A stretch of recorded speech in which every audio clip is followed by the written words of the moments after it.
Short circuit से ही हुई है, क्योंकि सबसे पहले आग लगी बरामदे के अंदर। वहाँ पानी की मोटर चल रही थी इनकी और फ्रिज पड़ा था, फ्रिज भी स्टार्ट था, वहीं से शुरुआत हुई है। ये तो गनीमत रही।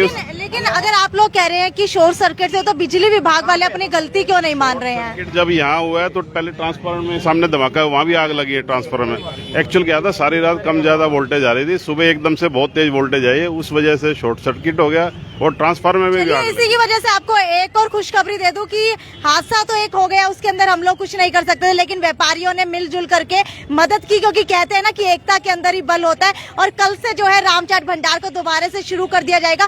कल यहाँ पर निकाय मंत्री कमल गुप्ता भी पहुंचे थे, उन्होंने एक बहुत बड़ी घोषणा की है कि सारे शहर की वायरिंग जो है अंडर कर दी जाएगी, यानी कि अंदरूनी वायरिंग अब होने लगेगी हिसार शहर के अंदर, इसकी शुरुआत हो जाएगी। तीनों जी ये घोषणा करके गए थे। तो कल वो घोषणा तो करके अभी एक पूरी बाजार की, पूरे हिसार की नहीं कह गए, एक साइड के लिए उन्होंने कहा है शुरुआत हो जाएगी अंडरग्राउंड वायरिंग की। देखो कब होती है। और मेयर साहब भी आए थे और कमल गुप्ता जी भी आए थे, आयुक्त महोदय भी आए थे।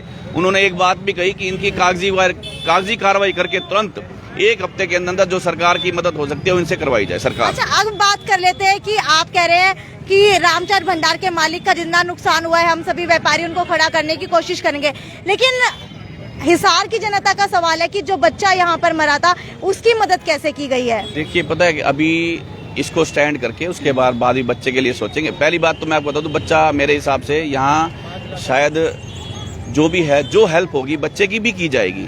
ये नहीं है, अभी बच्चे के माँ बाप शायद नेपाल में गए हुए हैं, वो आएंगे। मेरी कल भी आपके न्यूज चैनल वाले से भी बात हुई थी। जो भी मदद होगी व्यापारियों के द्वारा, शहर के द्वारा, सरकार के द्वारा जो मुआवजा होगा उसके लिए मांगा जाएगा, सरकार से ही मांगा जाएगा।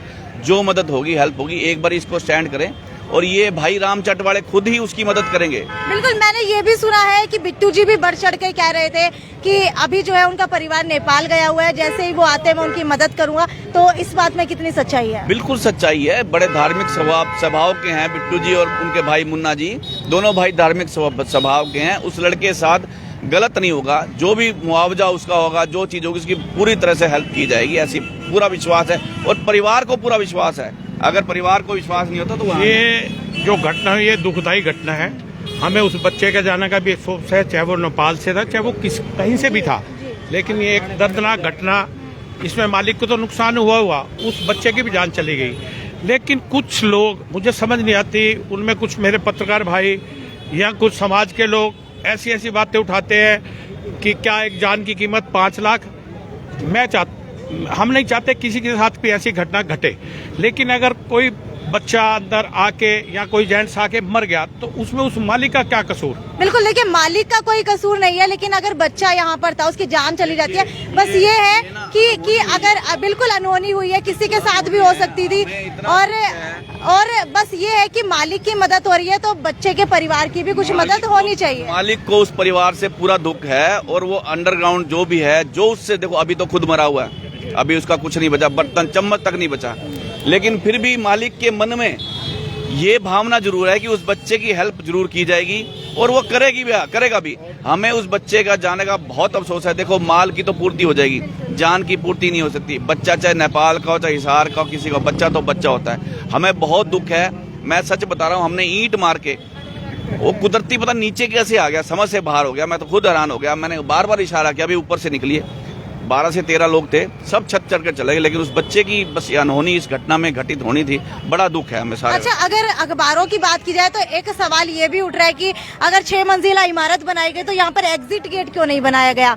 इसके बारे में क्या कहेंगे? ये 35 साल पुरानी हैं जो बातें हैं ना, ये 35 साल पुराने। ऐसे कोई कानून नहीं थे, ऐसी कोई चीजें नहीं थी, लेकिन अब ये माहौल भी नहीं है। आज ये माहौल नहीं है कि एग्जिट गेट नहीं है, एंट्री नहीं है, यहाँ से ये नहीं। आज माहौल है, बंदे के साथ बहुत घटना घटित हुई है, उसका व्यापार, उसको, उस एम्पायर को कैसे खड़ा किया जाए, उसको पीछे सांत्वना देनी चाहिए हमें, उसके साथ कंधे से कंधे मिलाकर खड़ा होना चाहिए। ये जो वैध अवैध ये चीजें, ये बातें क्या आज ही याद आ रही हैं? उससे पहले 35 साल हो गए बने हुए, ये काम करा था तब याद नहीं आई थी। अगर आप वैध अवैध की बात करें तो पूरा देश ही अवैध है। किसी बाजार की गली में चल जाओ, आप पालिका बाजार चले जाओ दिल्ली के अंदर, इससे भीड़ी गलियां हैं और इससे बड़ी इमारतें हैं, क्या वो वैध हैं? यही अवैध है। ये वैध अवैध बड़ा माहौल नहीं है। हाँ, माहौल ये है कि हम अपने व्यापारी की खुददारी कैसे जगाएं, इसको कैसे खड़ा किए।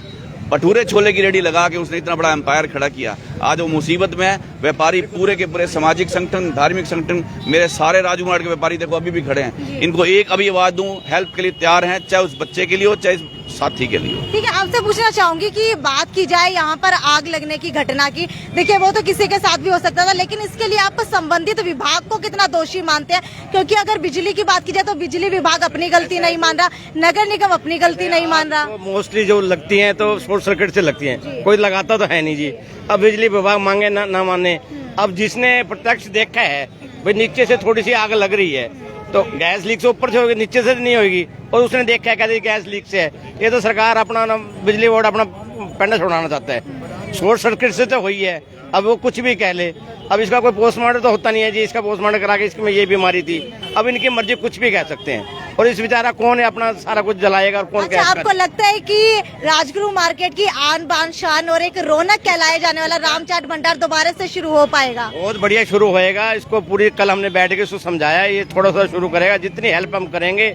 और ये तो एक नाम है, हर बंदा राम चाट से नाम से जानता है राजगुरु मार्केट का। बिल्कुल, आपको बता दूं शहर का सबसे पुराना रेस्टोरेंट राम चाट भंडार कहलाया जाता है। शायद आज ये काला काला नजर आ रहा होगा, लेकिन रोजाना ये लोगों की मुस्कुराहट से चमकता हुआ नजर आया करता था। और आज की भी बात की जाए राम चाट भंडार की तो कल से दोबारा से इसकी शुरुआत होने वाली है। कल दोपहर से आप लोग यहाँ पर आ सकते हैं। बाकी कोई धार्मिक काम होता था यहाँ से निकलता था तो ये पानी पिलाना, जूस पिलाना, इन्होंने सबसे अच्छी सेवा ये करते थे। राम दरबार निकलती है, कोई भी यात्रा निकलती है, और यहाँ इन्होंने सेवा ये पूरी करते थे।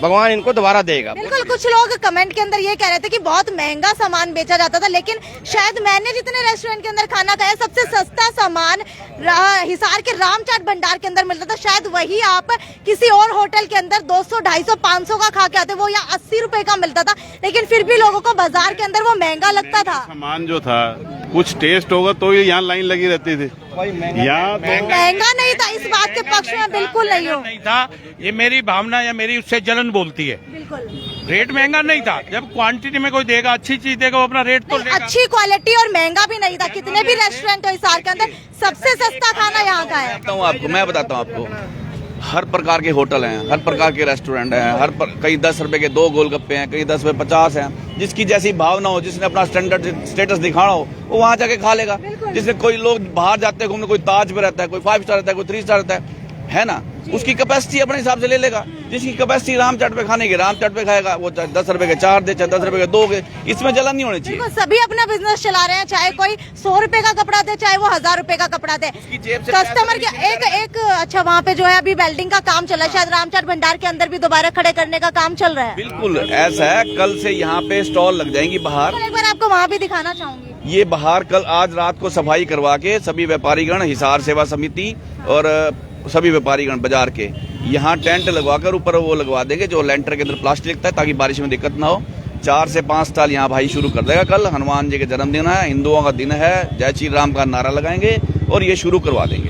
एक बार आप सभी कह दीजिए कि कल पूरे हिसार को यहाँ पर आना है। बिल्कुल, हम कल से ये कर रहे हैं इनवाइट सब हिसार वासियों को। सारे मिलके कह दीजिए, ये कहेगा मेरा भाई केशव अरोड़ा कहेगा सबसे ज्यादा। सब आए, राम चाट वालों का साथ दें। 35 साल से आपकी सेवा में, सब सहयोग करें। आपको भी यही कह रहे हैं, एक दिन रात को खाना मत बनाना, यहीं से भटूरे जो आपको खाना पैक करवा के ले जाना, वो इसकी हेल्प है। सबसे मैं ये कहूंगी अगर कोई भी यहाँ से खाना खा करके जाए, फ्री में खाना ना खा करके जाए। नहीं देखिए, चाहे ये फ्री में दे, लेकिन आप फ्री में खा करके ना जाइए। राजगुरु मार्केट का हर व्यापारी कम से कम 100 रुपए का सामान घर पे लेके जाए, उससे ऊपर उसकी इच्छा है, ताकि ये व्यापार शुरू से बड़े तरीके से शुरू हो सके। बहुत बढ़िया। बिल्कुल, एक बार हिसार के राजगुरु मार्केट की आन बान शान और रौनक कहलाए जाने वाला राम चाट भंडार दोबारा से कल शुरू होने वाला है। आप लोग भी यहाँ पर आइए। टाइमिंग शायद दोपहर के बाद की होगी, जो भी टाइमिंग होगी लंच टाइम की वो आपको बता दिया जाएगा स्टेटस के माध्यम से। तब तक इस वीडियो को जो है ज्यादा से ज्यादा शेयर करते रहिए, और आप वो भी नीचे कमेंट सेक्शन के अंदर लिख कर बताइए। एक और बात कहना चाह रहा हूँ, यहाँ रिश्ते बहुत सिलेक्ट हुए हैं, उनसे भी हमारी गुंजाइश। मुझे लगता है आपका रिश्ता भी यही बना था। हमारे तो जब बड़े हमारी मैरिज हो चुकी थी, तो हमारी उन कपल से भी रिक्वेस्ट है कि वो भी दोबारा आए यहाँ पे। बिल्कुल आपको बताते लव मैरिज का ठिकाना भी अक्सर जो है 45 सालों से यही रामचाट भंडार है। तो यहाँ पर आइए, अगर आपका रिश्ता नहीं होता ना तो एक बार रामचाट भंडार के जो है आप छोले भटूरे खा करके जाइए, अगले साल जो आपका रिश्ता पक्का हो जाएगा। जी छोले भटूरे के साथ अचार फ्री है कल। छोले भटूरे के साथ अचार फ्री है और यहाँ पर सेवाएं फ्री और गोलगप्पे के साथ पानी भी फ्री है। तो फटाफट कल आइए रामचाट भंडार के अंदर 100 रुपए तक का सामान जो है आपको खा करके जरूर जाना है और जायका वही है और जो भी कारीगर यहाँ काम कर रहे थे वही आपके लिए बना करके देंगे। आइए मदद कीजिए रामचाट भंडार की, क्योंकि हमारे राजगुरु मार्केट की आन बान शान कहलाए जाने वाला रामचाट भंडार हम दोबारा से खड़ा होता हुआ यहाँ देखना चाहते हैं। तो ताकि इस वीडियो को ज्यादा से ज्यादा शेयर करना ना भूले। ये थी साक्षी सोनी की रिपोर्ट हिसार के राजगुरु मार्केट से। नमस्कार।